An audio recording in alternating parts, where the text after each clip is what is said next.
దహించు అగ్ని అయిన దేవుడు నీ చుట్టూ అదృశ్యమైన కాపుదల పెడుతూ ఉన్నాడు. హల్లెలూయా.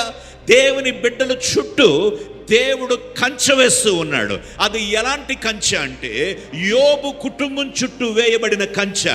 యోబు కుటుంబాన్ని ముట్టడానికి దుష్టుడు భయపడి సాహసింపలేక దేవుని దగ్గరకు వచ్చి, నువ్వు కంచేస్తే నేను ఎలాగెళ్తానయ్యా అని అన్నాడు. దేవుని అదృశ్యమైన హస్తం మనల్ని కాపాడుతూ, సిరియా సైన్యము వస్తూ ఉంటుంటే ఈ యొక్క దాసుడు భయపడిపోతుంటే ఎలీషా దగ్గర అంటుంటే ఎలీషా అంటున్నాడు, అయ్యా నీ కాపుదల కలగజేసే విధానం, దహించు అగ్ని అయిన దేవా నీ యొక్క అగ్నిని కాపుదలను చూపించంటే వాడు కనులు తెరవబడినప్పుడు ఎక్కడున్నాయంట?